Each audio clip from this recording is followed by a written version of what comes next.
I am so glad you convinced me that the family car should be the Defender 110.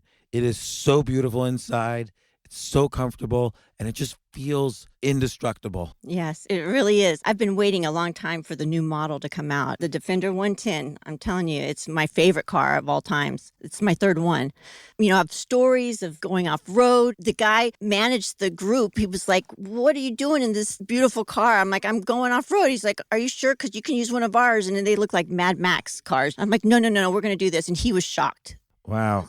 Well, it's great because the Defender has been reimagined for 21st century adventure, and its unparalleled off road ability, as well as its robust interior, are invaluable whether you're headed towards uncharted territory or just a weekend of exploration. The Defender 110 tackles challenging surroundings with absolute confidence. The SUV conveys strength outside and in, featuring peerless technology like an intuitive driver display and an award-winning infotainment system. That's my favorite part, to keep you connected no matter where the journey takes you. Adventure is unique to everyone, and so is the Defender. Choose from the two-door Defender 90, the four-door Defender 110, or the larger Defender 130 with the ability to seat up to 8 passengers. You'll find uncompromising performance in all three. So pack up and go even further with the Defender 110. Learn more at LandRoverUSA.com/Defender.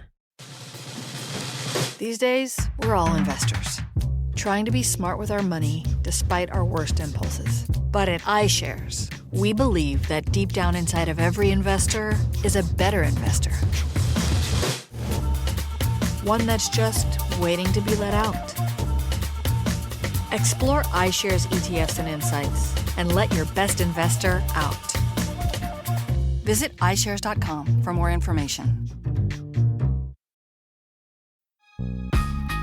This isn't your average business podcast, and he's not your average host. This is the James Altucher Show. Today on the James Altucher Show.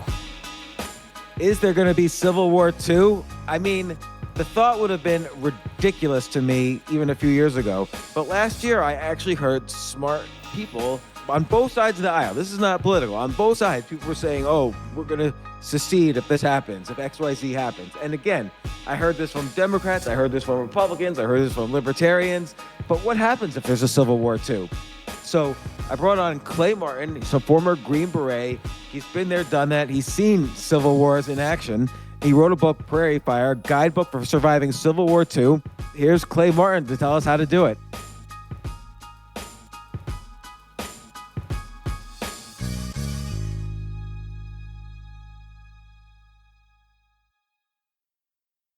Clay, you wrote a book about prepping for Civil War II. It's called Prairie Fire. This comes after your book, Concrete Jungle. I forgot the subtitle of that one. Green Beret's Guide to something, surviving civil... Urban survival. Urban survival. Yeah, that's right. Yep. So, I wonder about this because, look, I think about Seattle last year where they had the CHOP or the Chaz or whatever. The Chaz. Yeah. Like... I'll do proper introductions for you and everything, but the Chaz really bothered me. Like, this completely autonomous zone was taken over by God knows who. The mayor said it was like an arts festival, and teenagers were actually dying. Yeah. Like the children of parents were dying in this, and they wouldn't let ambulances in. They wouldn't let the medical people in, and nobody got it. And then when they said we're going to take over the mayor's house, she ran tanks through it and ended the whole thing. And now the main guy who was running that is like selling T-shirts online. Like, why wasn't anybody charged for that? Man, that's the world that we live in. I mean, that's part of like the slippery slope of like disaster is the fact that was allowed to happen basically for political gain. That one's really bad. Ironically enough, there's one happening in California right now that's kind of like the opposite. It's like some super right-wing dudes that basically declared this two little town area is like seceded, and nobody's really doing anything about that one either. But the Chaz one, I'm kind of with you. That really bothered me as well, simply because, like you said, it was like a New Amsterdam on steroids. Like they got away with whatever they wanted in there, and people paid for it. That was really weird, and it's also, contrary to what we would think of both the state and federal government doing in a situation like that. It was really bizarre. But there's obviously we've seen a lot of bizarre things, and some of it done with good intentions, some of it I can't understand. Like, Right. okay, you know, economic lockdowns. There's a lot of debate about it. Right. If you have a pandemic going, I don't know I'm not a doctor. I don't know what the medical is, but you would see like furniture stores closed, which never have anybody in them, and Right. downtown there would be a 20,000 person protest. But I guess somehow COVID wasn't going to be transmitted in those, so those were allowed. So everything became, I couldn't understand what was the consistency of anything. And maybe that's where like, what is Civil War II? Like, how's that going to happen? That's open to debate because there are a lot of ways that it can go down. And all those things that you were just talking about, that's really, I think, the first time that we've seen protests happen on that scale. And they weren't even riots, let's call them what they were, purely for political gain.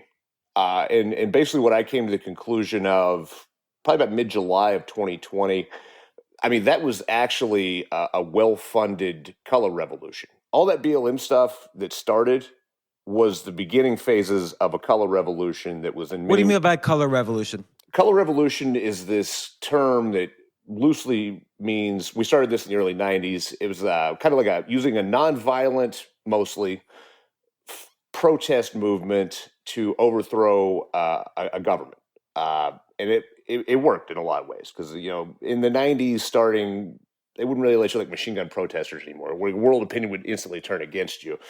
So you could get away from that. You could go to kind of this pseudo, we break things, but we don't really, hang the president, for instance, from a lamppost style of. Well, why is that called a color revolution? Like, is that named after like practice revolutions in the military, or No, not at all. It was just I don't even really know who came up with the term, but it was it was like the Orange Revolution in Ukraine in '92. And a lot of times it had to do purely with some color that was picked to represent, like, we want to overthrow this, so we're wearing orange armbands or purple or whatever.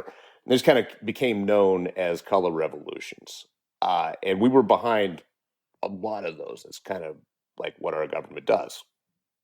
right? So you're saying BLM again. All these things I feel start with good intentions, but as Yes. a lot of people know, even when I was talking to Eric Adams, who's now the mayor of New York City, I was talking to him right after or during the BLM, and he said there were other forces that intermingled or mixed in. Yeah, big time. And like bricks would show up at different parts of the city Right. simultaneously all of a sudden, and those weren't the protesters, but there were groups mixed in. Like, and he never, nobody ever explained like who those groups were. Maybe people didn't know. I don't know.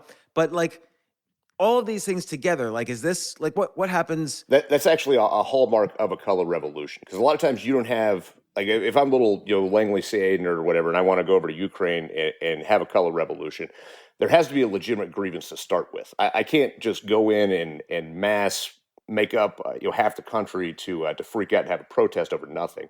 It helps immensely if there was a legitimate grievance there to start with, or a felt legitimate grievance. And I really think that's where the BLM thing went. I mean, I think a lot of those people, when they started protesting, they had a legitimate grievance. So like, hey, we want to bring awareness to these things that are happening. And then it was, yeah, exactly. It was rapidly hijacked by, to some degree, criminals, just people that were just there to loot things and make some new TVs and Nikes. More nefarious, you started to see this like level of command and control that told you there was a lot of money behind this. I was actually just speaking in town where I live about this in a meeting the other night. If you knew what you were looking for, you could watch from up top and see these little, usually cars with some kind of marking on top of them. A lot of times they're just little white Corollas. They were driving around the protest and they were coordinating things. And then you would also see a lot of these elements. There would be like 2 or 3 main agitators up front. And they were kind of the guys that were in charge. And this kind of goes back to human nature too. If we just have a mob and we're out there and we don't really know, we're milling about and we got signs and we're angry, but we're not really focused. It doesn't take a lot to focus that mob and then kind of have the mob mentality take over and do your bidding. You could see that in pretty much every protest that happened last summer. And it's very ironic also that it was a BLM protest, Black Lives Matter. It was almost always led, the first brick was always thrown, the first Molotov, by a little college-age white guy, almost every time. Yeah, at one point in New York, they arrested like two lawyers or two people working for a law firm Yes. who threw a Molotov cocktail at a police car. Right. And this will be the last question I ask on this, but like that St. Louis guy, like a retired cop was trying to stop people from robbing a Pawn shop. a TV, a pawn shop in a mostly black community, and he was shot on video. It's on YouTube. It's horrible to watch. Shot and killed. You see him bleeding out, and you hear the guy saying, "I didn't mean to do it. I didn't mean to do it." That guy is clearly identifiable. Like, why didn't they catch that guy? Because they didn't want to. You know, that's really where this comes down to. That's also why, especially in retrospect, you can look at this as all a coordinated effort to kind of try and overthrow the government, because all the charges went away, because that was such a good lead up to, this is scary times now. Oh, now we're going into this election season, and you really want this to continue. And it's kind of part of what the mobs and violence is about. Anyway, it's about scaring people, normal people, so you have an undue influence at the ballot box. All those riots stopped about September, and we haven't heard from them since in any kind of major way, except for the trials of Derek Chauvin and the trial of Kyle Rittenhouse. So obviously these are things that put the phrase Civil War on. You know, that used to be like a crazy phrase. The U.S. can't have a civil war. Right. But when people like, for instance, Tucker Max, who we both know, I was having lunch with him shortly after all that, and he was saying it could happen. This was before all the doomer optimism stuff that he has out now. Like, what's going on? Like, why has this become like an acceptable phrase, and how could this actually happen? I'm scared. Well, I am too. Let me go and throw that out there too. The people that want a civil war the least in this country are the people that have fought an away game war, because we've seen what it looks like. And to think about that happening in our own streets, like just the scale of destruction and death and things that I like air conditioning, I like having my trash taken out by the trash. Like, those are all great things. But for us that have seen it, like, we want that the least. Now, how could it happen? Man, you're right. 3 years ago, even, saying that was like a nut bar conspiracy theory, like instantly, like we're done talking phrase. But now, I mean, even you look around like mainstream media, like there are a lot of people that have said the words civil war is coming, national divorce is another way for them to phrase it. Mainstream guys are saying these kinds of things. I think even Tucker Carlson has uttered the words, national divorce. So it's on everybody's mind, and that should also be an indicator that it's a lot more back in the realm of possibility. Now, how does it actually shake out? That's a tough one. There are a lot of ways that a country can slide into a civil war. I think a lot of people, when they initially think the word civil war, they think 1860. Like, you have some guys in blue, I got some guys in gray, and we're going to meet on the battlefield and fight it out. That's probably like a lot less likely in the modern world. We'd probably be closer to something like the Croatian Civil War. Croatia in 1991, the wall fell, communism was all dying. They want to break away from Yugoslavia. So it starts as like actually some riots and stuff, and then it becomes some small scale like guerrilla fighting, closer to crime really than like combat. They're not like shooting artillery at each other yet, but like they're going to go over here and burn down this Slavic business, and they're going to come back and burn this Croatian neighborhood, and that goes back and forth for a while. That's probably the most likely case for us, and then it finally escalates, and they eventually break away like a section of territory, like this is ours now, and we're a new nation. Like a bigger autonomous zone of like what we saw. Much, much bigger. It took them about 3 years.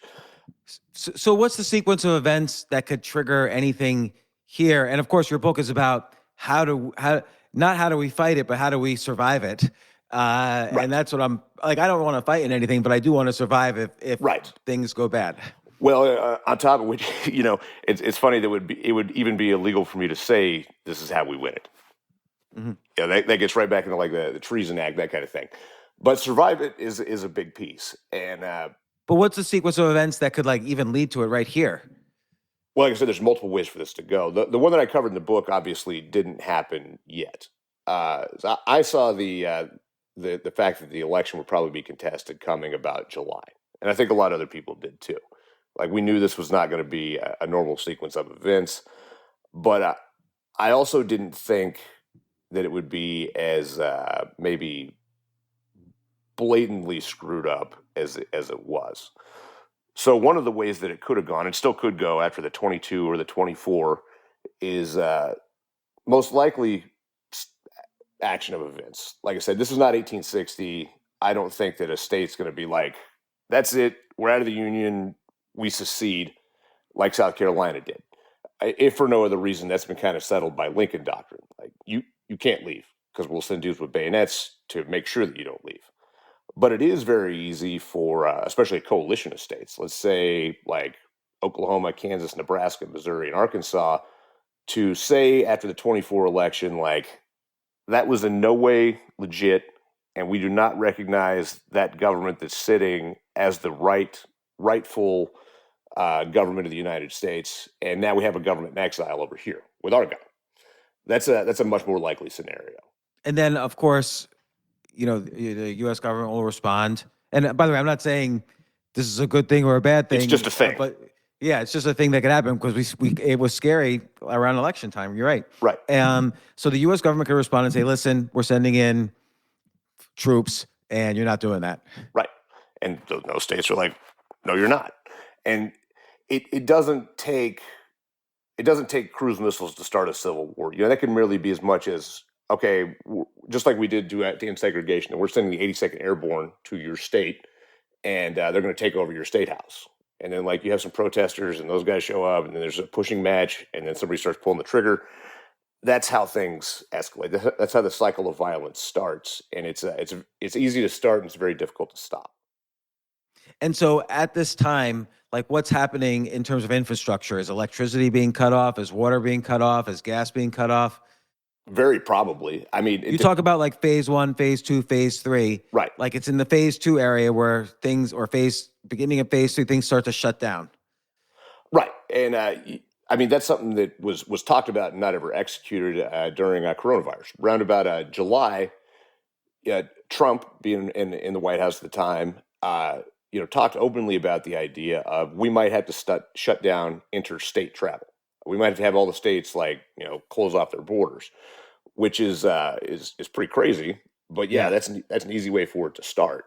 That would be actually a very good U.S. federal government response to a state, especially a landlocked state, saying we don't recognize you anymore. Like, okay, well, we blockade you then, and now nothing goes in or out. So yeah. And depending on what kind of state you have, what's made locally, that could be very bad. I mean, even if you think that you make a lot of things in your state, the modern world, as we've seen over this process, is more interwoven than I think I would have appreciated 2 years ago.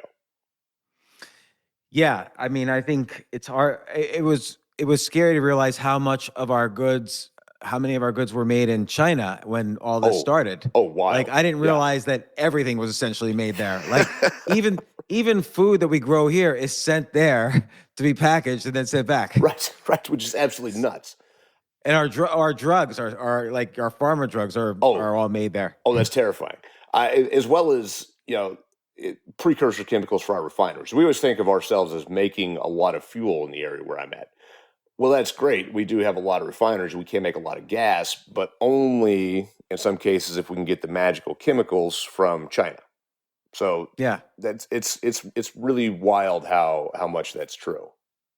So let's say I'm in my house and suddenly I'm a little nervous. Oh, the electricity is going to shut off, or the water is going to shut off. Like, how do you start preparing for these things? And I feel like you can't really prepare for things in a worst case scenario, but maybe I'm wrong. Right.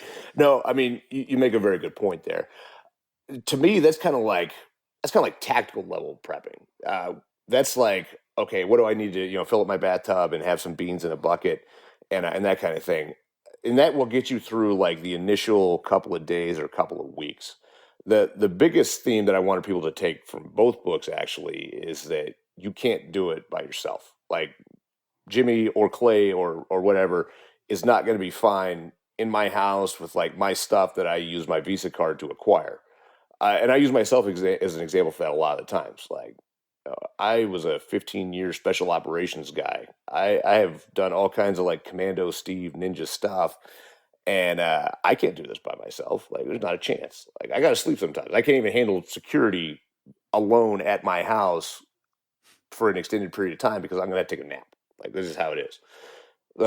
Honestly, the best way is you've got to get a group of people together that have hopefully a wide variety of skill sets and start thinking this through. And as much as you can, yeah, you solve your logistical problems. Like, okay, I got a water filter and I got a water source over there. If I live in a wet area, it's not a big problem. If I live in like Arizona, well, that's the first problem. Like, that's number one. I got to have like 10,000 gallons stored somewhere, or a well that's capable of producing something. Uh, but yeah, it's a lot more about the long term survival than it is the short term survival, I think. So okay, a well seems like, or a well or connection to someone with a well seems, or some water source seems important. What about electricity, gas, stuff like that? I guess a generator, your own generator. What are you going to feed it with? Yeah, Basically, this should be the horrifying thing. When it comes right down to it, electricity and fuel are the rarest commodities that there are. Now, I will also say that having seen this in the Balkans and the Middle East, Iraq especially, right after the invasion, when we took like all their power offline, and their ability just a couple of years later to bring power back, it's kind of a mixed bag. Uh, think about electricity. Where's your power made? And that depends where you live. Like for us in the region that I live in, we have a very robust grid, and there's a power plant 5-6 miles away from me that makes the power for our area. We still have a lot of very small power plants. For people in some parts of the country that have a major power plant that's 300-400 miles away, or California for that matter, trying to bring electricity in from Texas during the whole Enron debacle, there's not going to be any power. There's none. And you can circumvent that to a degree by having super robust solar and a battery bank, but that's a really big dice roll. If for no other reason, also, then you've invested this huge amount of money in something that you can't take with you and can easily be taken from you. The fuels bit, like once again using the Iraq example, people think that Iraq had a lot of fuel. Well, they did. They had a lot of raw crude oil. They did not have a lot of refining capacity. So, man, I want to say gas was up to we're talking like 2006, 2007, when we're paying like $1 a gallon, $2 a gallon. They were paying like $5 and $10 per gallon, all on a black market. All some dude on the side of the road that, I don't know, stole some fuel off a fuel convoy or got some of the one that dribbled out of that refinery. And I mean, they're lucky to get 5 gallons. So fuel that's a massively bad issue. And you go to this whole rabbit hole too of like, okay, if I live near enough farmers, I can make biodiesel, but it's just basically when you have to plan on there not being, I think. So I guess I know one guy who does solar power, and during the summer months and spring months, he has 100% of his power taken care of by himself. And then in the winter months, he's got about 50%. And I asked him if he had to store his power. He said he could store just a couple days worth only. The ability to store power is like prohibitively expensive. You start talking about, fuel, or what do they call them? Wet cell batteries and all this other crazy stuff to actually store power for any length of time. I mean, those things are like $1,000 per battery, and that won't last that long. It's not that many watts. So, I mean, it becomes a huge issue for us as modern people. And you think about simple things like refrigeration. Like, how many people's, preparation plan, like, okay, everything's going to fall apart. Well, I've got 2 deep freezers full of meat. Well, if power goes out, like that's done, unless it's wintertime, and it's going to be spring eventually. Yeah, so I mean, it's a dark subject. So when people say, "Oh, I have my own generator," what does that mean? Where, like you said, where are they getting the power from? Right. I mean, I've actually got a generator. It's a very common thing in our area. And I mean, this house I just bought actually has one attached to the house. It runs off natural gas. It's great. It instantly kicks on if the power goes out. But once again, that's not a real prep plan. That's like a nice to have thing if a storm hits and we lose power for 3 or 4 days. That is not a long term solution to anything. With anybody else, if it's not one of those, it's a little generator that you fill up with a gas can. Like that's not a realistic plan to have electricity. So what would you do if like power was out for an extended period of time? It is going to suck. That's just that's all there is to it. Uh, I mean, there is What they do in Iraq? Like, what did the people do for years? looked at the wall, like burned either propane from a little canister or animal dung to make their food. They Hmm. didn't have lights. I mean, you could live without electricity. It's not fun. It's not a great time. I mean, especially like the area I live in is brutally hot in the summer. I mean, miserable. You're just gonna have to take it. I mean, there is that's it. And then what about in terms of like food? Like how much should you prepare to have food in advance? Like even canned food, maybe not frozen food because like you say the power could go out, but even canned food. Like what would a responsible person have in storage? I really like to have a year, and two is better, but neither of those is actually like 100% true. I can't remember if we cover this deeply in the book or not, but a lot of other people are not preparing. So to think that I'm going to have my 2 years of food and I'm going to sit in my house in the middle of town and cook beans and rice while everybody else is starving to death is incredibly unrealistic. Like that's not going to happen. Let You make a really interesting point in the book that you should buy if you do like do a lot of buying of food to store up, you should do it out of town so people don't know Oh yeah, yeah. that you have all the food. But at the same time, you should also buy local so everybody's your friend.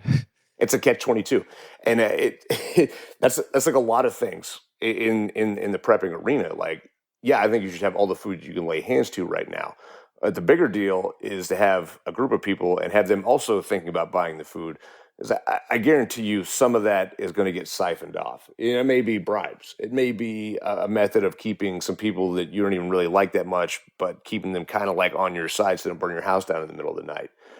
I mean, food is an issue that I think Americans really can't appreciate, like how desperate people will get for food. Like, you take one of these soccer moms that has the coexist bumper sticker and is a nice lady in the world. Like, when her children start starving to death, like she will cave your skull in with an axe for a can of SpaghettiOs, like without question. I mean, horrible, horrible things happen in famines. We've seen this all over the world and all throughout history. It's happened in China. It happened in Ukraine. It happened in Russia during one of their starvations. I I believe it was China where they would trade babies so they didn't have to eat their own when it came to cannibalism. Oh Like, gosh. yeah, it's bad, man. It's What's the worst thing you've personally seen? Like you were in the Green Beret and you've been yeah. involved in a lot of different actions. Like what's the worst thing you've seen? Oh man, hitting a torture cell house. That was one of the things that various terrorist organizations really specialized in was capturing somebody and drilling their knees out with a Black and Decker and all kinds of other like terrible, terrible shit. And even showing up at the aftermath of one of those is stomach turning. Ugh.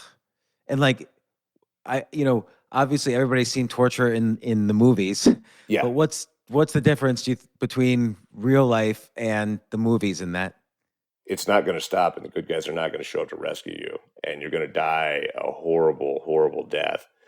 And yeah, I mean, it's almost unthinkable. I mean, it's to the point that like, I mean, we had standing agreements amongst each other, like, I will shoot you in the head if we're going to be captured, you, my friend, and I would expect you Yeah. to do the same for me. As yeah, that's no way to go out. Ugh. Yeah, I forgot. I remember reading a couple weeks ago how Gaddafi was killed, and Oh I man, forget now the details, but it couldn't have been Ye- worth it. His entire life just added up to that at the end. yeah, he should have pulled a grenade out and done himself. I mean, and I'm sure he would have at any point in that event. Yeah, it's bad. And that's also a reason that a civil war is so scary. Civil wars, almost without exception, feature more of that style of brutality than a regular war does. For what Why is reason? that? I don't know. I mean, to some degree, people feel more like they're fighting traitors than enemies, and it's a lot easier to do terrible shit to a traitor, someone that should be on your side but has not. Uh, it's more personal, typically, also because both sides, families are involved and they become targets. Yeah, it just is.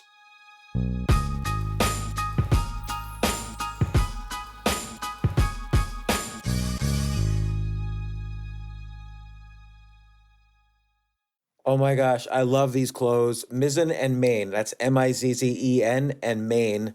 It really is the most comfortable work clothes. Travel clothes. I had to travel this whole week. I'm traveling for a week and a half, and I just took Mizzen and Main clothes with me. Close out 2023 in style with comfortable, breathable, packable, and machine washable pieces from Mizzen and Main. As you wrap up your year end goals, enjoy a Mizzen and Main dress shirt that you can wear confidently. I like that they've very, very just nice, solid colors. I don't really like to get all fancy in patterns and everything, although they do have some pattern shirts, but very comfortable clothes, stretchable pants. It's just super comfortable, but they look professional and you can wear them casually or professionally. I like some of their flannel shirts or untuck shirts. I love untuck. I never tuck in. So again, whether you're shopping for a special someone or giving yourself the gift you really want, I just buy myself gifts.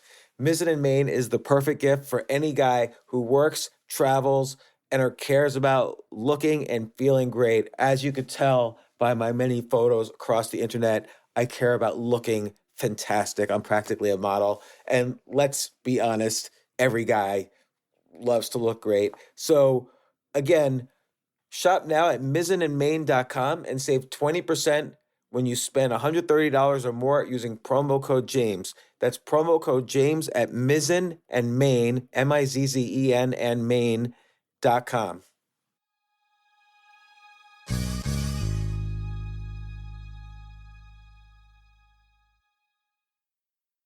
You know what I love about fantasy sports is that even though I'm not going to be a great basketball player or a baseball player or a football player or whatever, I feel like I get to participate and make decisions and use my knowledge of these different leagues to or these different sports to to compete.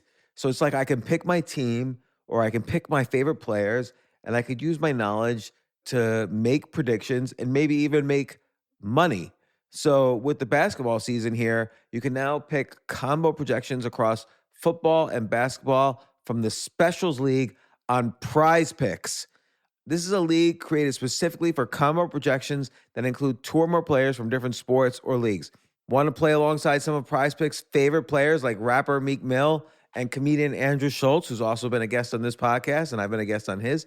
You can now find community plays under the promos tab of the app to view entries for some of the biggest names in the Prize Picks community each week. Look, Prize Picks even offers a reboot policy so that your entries stay in play even if one of your players gets injured. For football and basketball games, if you have a player who exits the game in the first half and does not return in the second, that player is rebooted. Prize Picks is the only daily fantasy sports platform with an injury insurance policy. What? So I love playing it. I love anywhere where I can use analytical ability with my interests to demonstrate some skill and maybe make some money. And I like the game like aspect.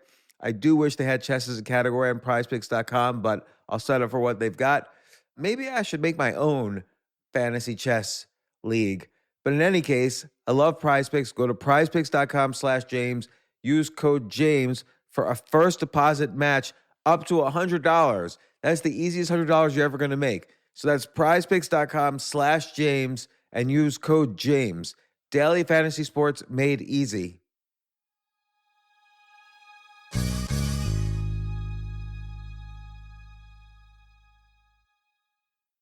The future of learning is definitely online. Like, it's such BS that you have to spend $200,000 or take $200,000 in loans and go to some fancy school when it's useless. It doesn't guarantee you a job. Most employers, including me, do not care about degrees or grades or anything like that. We want to care that you love what you're doing, that you know what you're doing, in some cases that you have experience or that you're willing to learn. But people in general love learning and are curious. Like, the key to success is curiosity. And I think masterclass.com is the perfect model for online learning. I'm really happy they're sponsoring this episode. If you're going to give a gift, give the gift of learning. Masterclass makes a meaningful gift this season for you and anyone on your list, because both of you can learn from the best to become your best, from leadership to effective communication to cooking. Let me tell you some of the classes I've taken. I've taken comedy from Steve Martin. I mean, can you believe I can take a class from Steve Martin on comedy, or Judd Apatow, my favorite comedy director? I could take an actual class from him on writing. Wolfgang Puck on cooking. Dan Brown on writing, or Judy Bloom, who's been on this podcast, on writing. By the way, Wolfgang Puck also has been on this podcast. It's such a pleasure. I try to take classes all the time from masterclass.com. And whether you're watching Masterclass on TV or listening in audio mode in the app or on their site, the quality speaks for itself. It's like these masterclass instructors are your own personal mentors that are going to help you reach the next level. How much would it cost to take one-on-one classes on comedy from Steve Martin, or on chess from Gary Kasparov? You just wouldn't be able to do it. But it would cost hundreds of thousands of dollars. With a masterclass annual membership, it's $10 a month. Memberships start at $120 a year for unlimited access to one-on-one classes with all 180 plus masterclass instructors. So it's not just $120 for one instructor. You get all 180 plus masterclass instructors. Boost your confidence and find practical takeaways you can apply to your life and at work. And if you own a business or are a team leader, use Masterclass to empower and create future-ready employees and leaders. That's the real education in today's world. So this holiday season, you can give one annual membership and get one free at masterclass.com/JAS. JAS, of course, stands for the James Altucher Show. So right now you can get two memberships for the price of one at masterclass.com/JAS.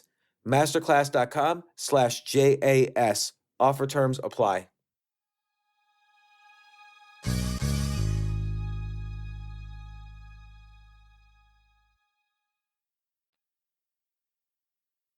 I would say the number one thing you seem to be suggesting is find your crew, find the group of people, man. whether it's neighbors or people in your area, Yes. who have your back and you have their back, and you're kind of like, people would rather pick on an individual than a group of big time. what seem like organized people. But Yeah. what other types of preparation should one do, or how should I be thinking?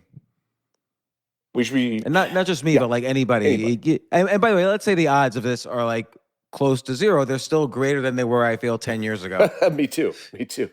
Well, and that goes back to, one of the points is like, don't like cash out your 401k yet and buy, generators and night vision goggles.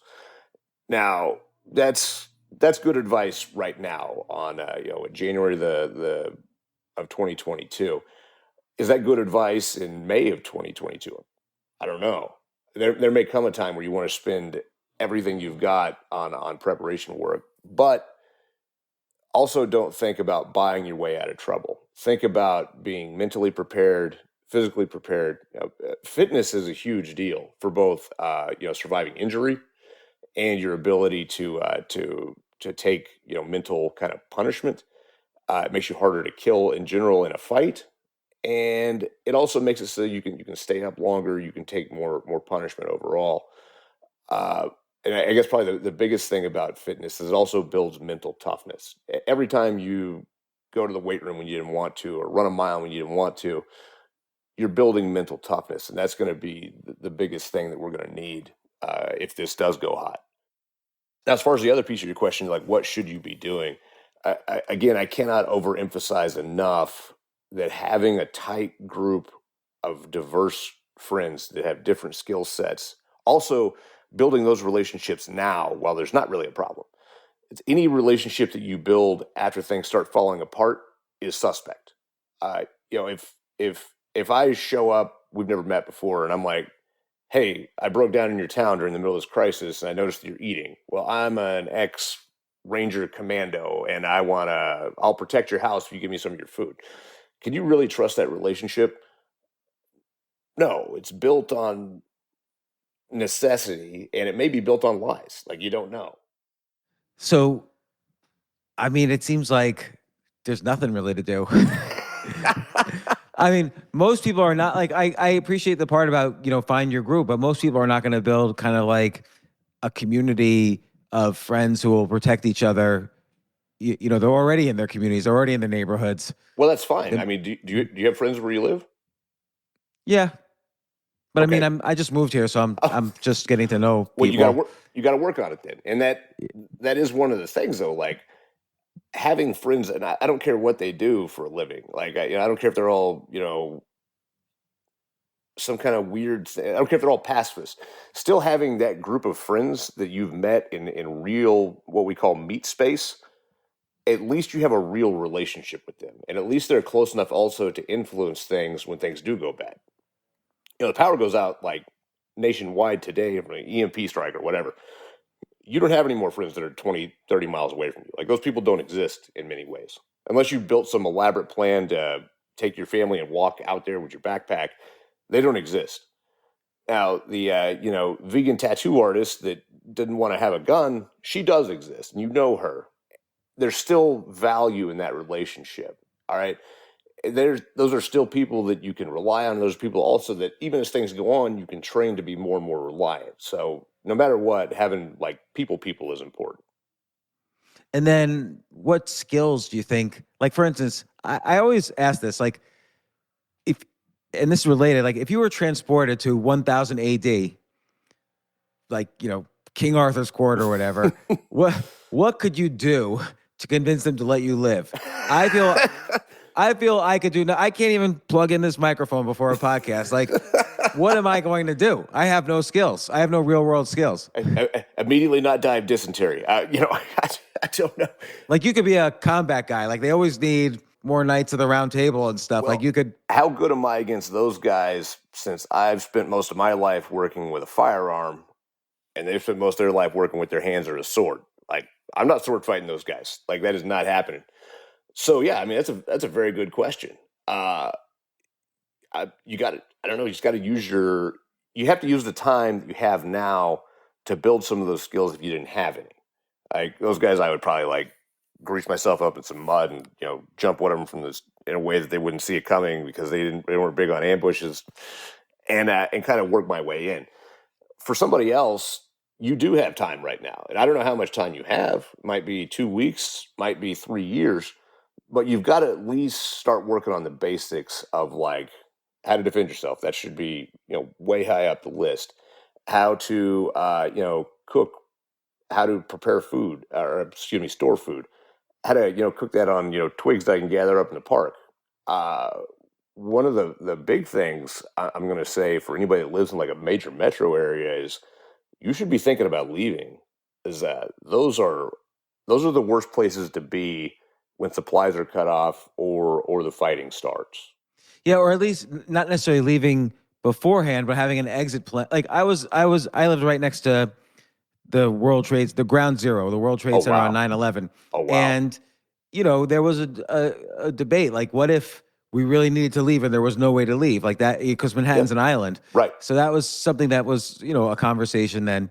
But yeah, because that could, cities that are in war could be, breeding grounds of disease, dysentery, all that kind of stuff. Right, and they're going to run out of supplies first. I mean, I think that an average city, like a big city, is usually kept supplied for like 3 days at a time. You count like all their warehousing, all the stuff in the grocery stores. The humongous ones, like New York City, I would think it's less than that. I would think it may be even like a 24 to 48 hour cycle.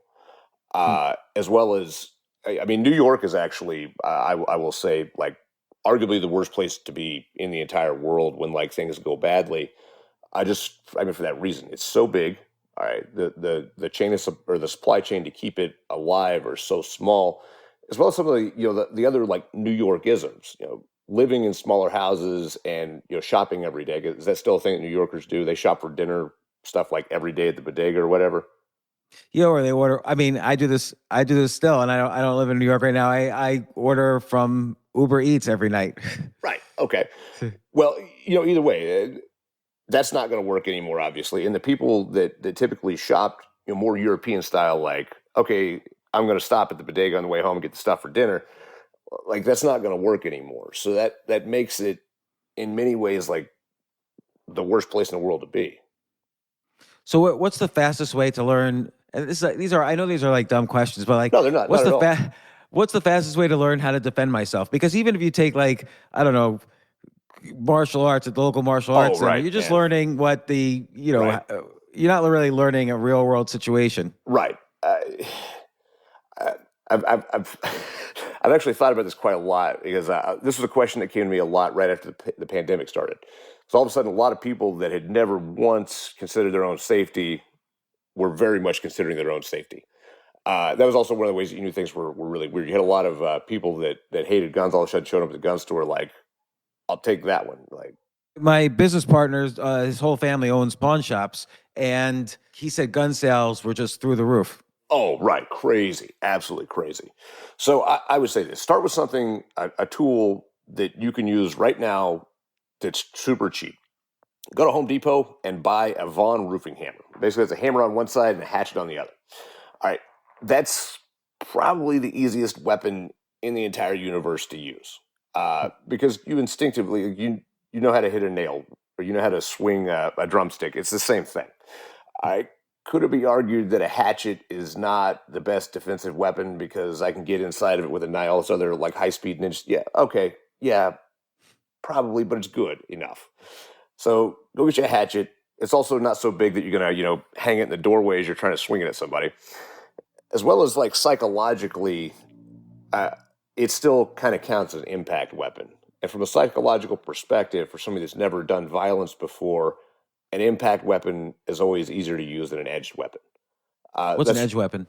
an edged weapon being like a knife, Hmm. a sword, something like that. Now, a hatchet's still technically an edged weapon, but I'm thinking that there's a workaround in your brain. Remember that scene in what is it, Gladiator, Russell Crowe, where they take him out, they're going to kill him. They ask for a clean death. Yeah, I don't remember. Okay, well, it's a minor scene. It's where they're going to execute him, and he says, "Give me a clean death." Well, in Roman words, what that means is stab me, don't slice me. Because that was one of the biggest things that the Roman army did better than everybody else. Is they psychologically got their guys to deliver penetrating wounds instead of slashing wounds. Now, why is that important? Because it allows you to kill somebody by hitting a major organ with a penetrating wound than it is, however horrific it might be, a slashing wound, even with a sword, even with something humongous like that. Now, why do they have to work so hard from the psychological angle to get their guys to be willing to do that? And why could they do it better than anybody else? Well, there's actually like all this like weird hang up stuff. And I would kind of have to believe David Grossman when he says that most people won't deliver a penetrating wound with like a knife because psychologically it's almost like mixing like sex and violence in a way that like your human brain doesn't really like to do. And that, I mean, it makes logical sense. Now, can you overcome that with, I don't know, 6 months of knife work? Yeah, you don't have 6 months of knife work. So let's stick to the impact thing. So that's where you're gonna get the hatchet. It's a lot closer to like an impact weapon, even though it's sharp. Other than that, I mean, you are going to have to do something to train yourself, and I would recommend like MMA. Go to a boxing gym. I mean, boxers are fantastic fighters. Now, are there weaknesses that a boxer brings to a street fight? Sure, like they don't ever throw kicks at each other or do take the whatever. Still, having 2 months of boxing experience is something that it helps you immediately, and probably translates well enough. I mean, one nice thing about either boxing or MMA or kickboxing, you do get better like moment number one. Like you're going to go and they're going to show you the right way to throw a punch, and you might even throw a couple at somebody else. You're not like a million times better, but you're like, you're that much better. And every time you keep going to class, you keep getting better. So, I mean, learning how to fight is a huge deal, even if it's just a little bit. Even learning how to fight just a little bit. Hmm. And then what I always wonder is, why do you think things got so polarized so quickly? Like, even if you go back 10 years or 9 years to 2012 elections, Obama versus Romney, I feel like you could have felt strongly about one side or the other, Yeah. but you could still have discussions about it. Like, you could still talk to people who supported the other side, and you would say, okay, I see what you're saying, but I'm going to go with this guy. He seems like Right. X, Y, and Z. Oh, I agree, absolutely. In fact, I just wrote a piece about this on my blog. I mean, even if you didn't like Obama, like he could give a speech, man. It was hard to watch one of Obama's speeches, no matter how much you disliked him and not like him a little bit, because like he was just really talented at giving speeches. He was great at it, and he kind of had that way of like mesmerizing a crowd that you see amongst really good politicians. How did it get so polarized? Without like really putting my tinfoil hat on, but kind of putting my tinfoil hat on, it really does feel like there was this kind of like globalist conspiracy to like push things in a certain direction.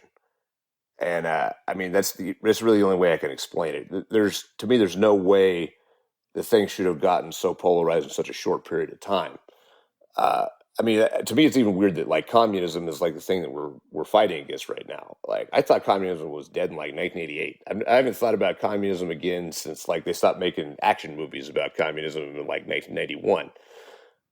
I had no idea that it was like a recovering ideology and was so like widely, uh, you know, loved, and that's crazy to me.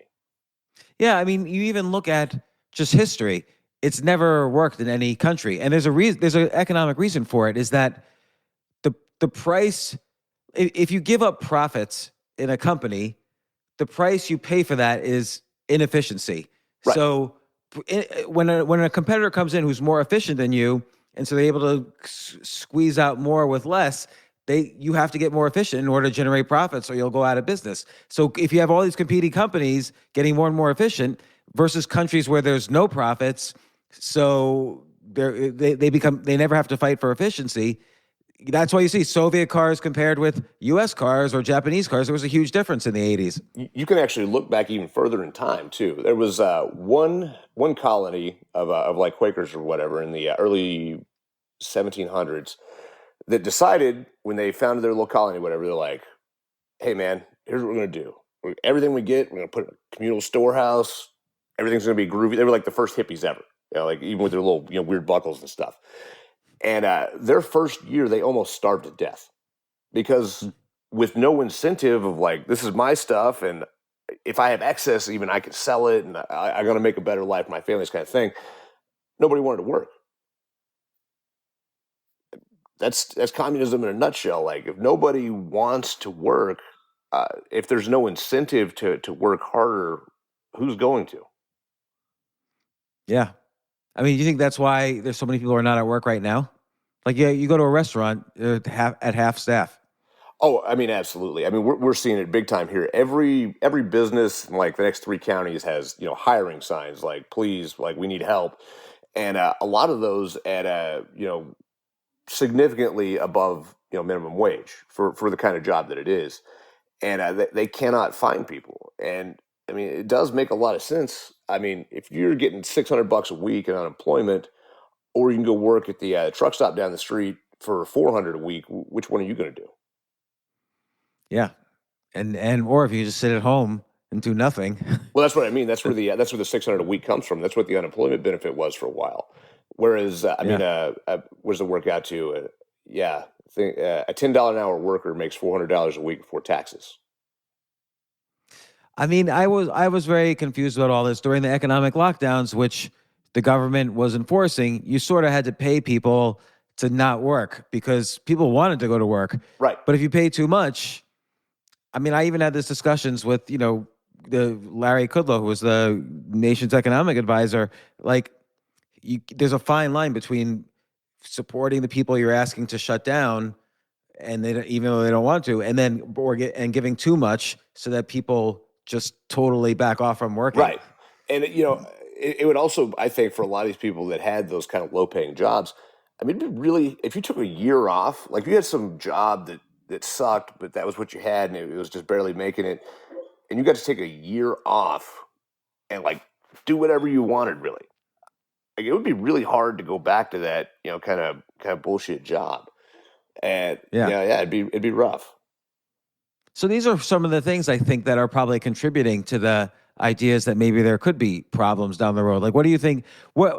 Like, you're neck deep in this stuff. Like, what do you think are the odds of a so-called Civil War II or some problem that is scary?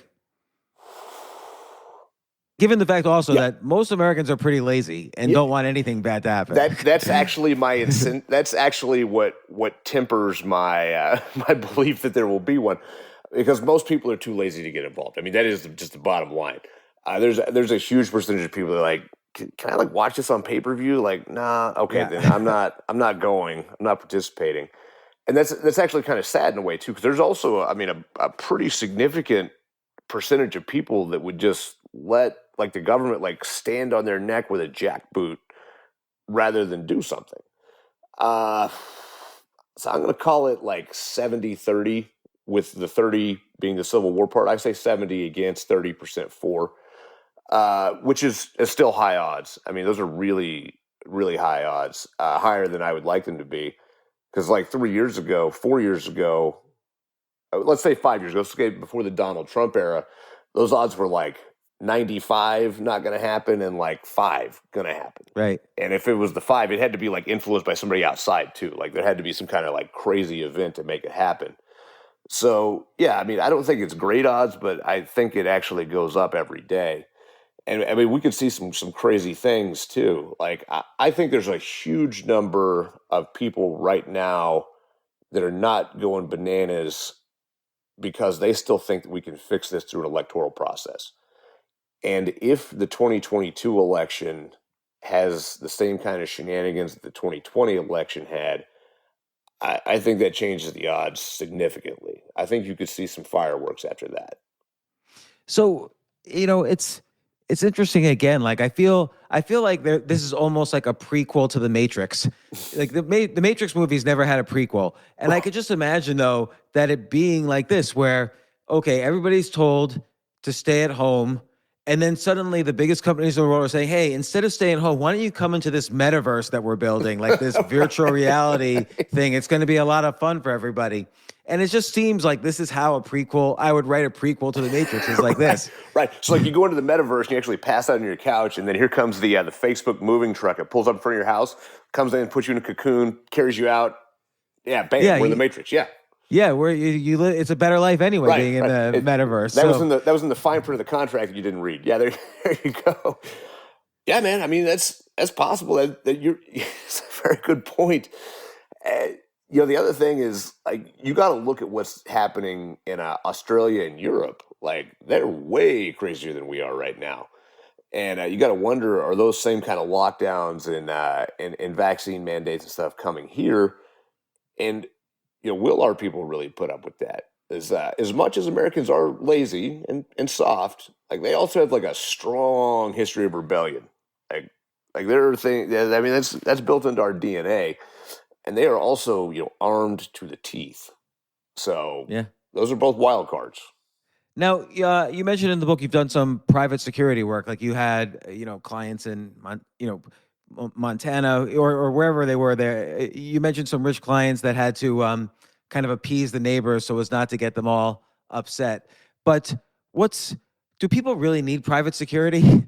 Like who actually needs private security? I can't imagine, other than like a celebrity who doesn't want to be harassed in the middle of the street in LA. Like, does someone need private security in their home all the time? I'll tell you something that I never told them because they were signing my paycheck, and that's just how it is. In a real like no shit, like things have gone terribly bad, your private security is either going to leave to protect their own family or cut your head off in your sleep and then take over your compound for their family. That's just kind of the way that these things go.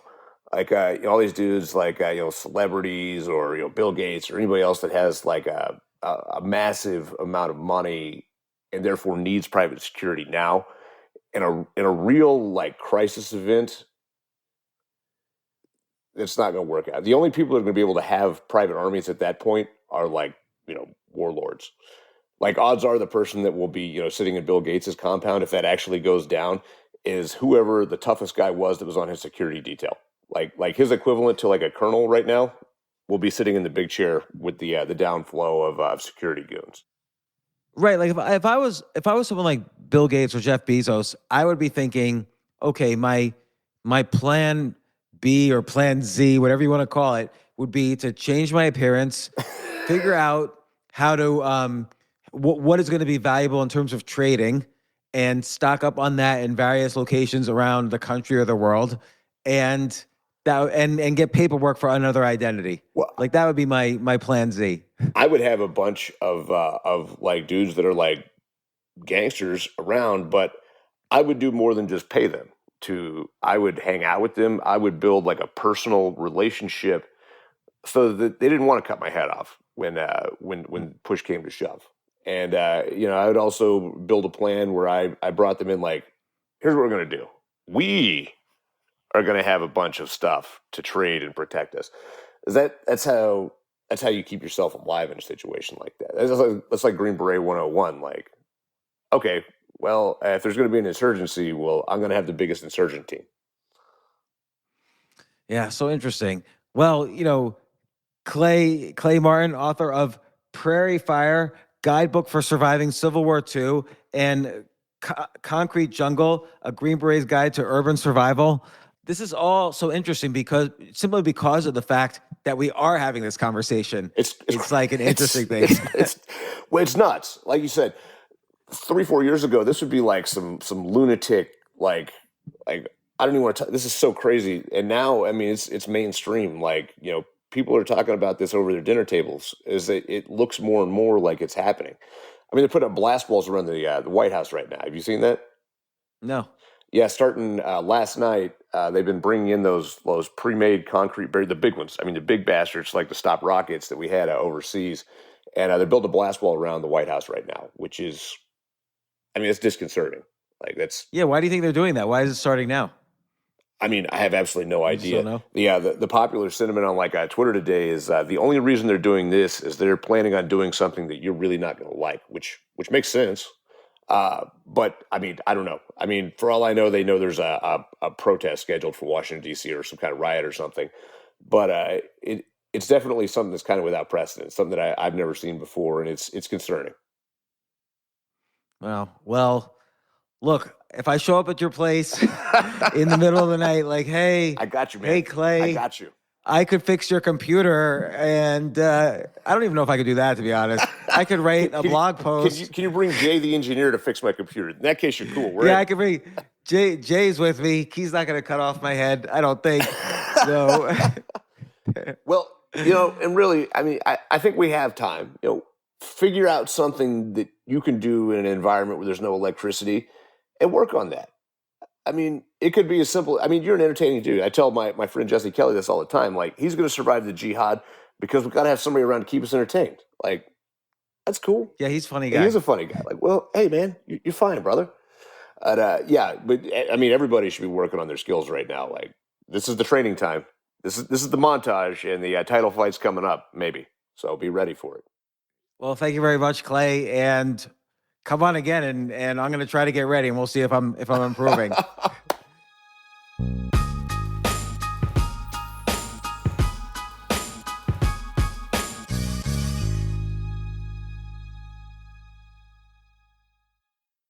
Luxury is meant to be livable. Discover the new leather collection at Ashley with premium quality leather sofas, recliners, and more, all built to last. No matter how many spills, scuffs, or pet-related mishaps come its way, the leather collection at Ashley is made with the durability you need for the whole family. Shop the new leather collection at Ashley and find chairs starting at $499.99 and sofas at $599.99.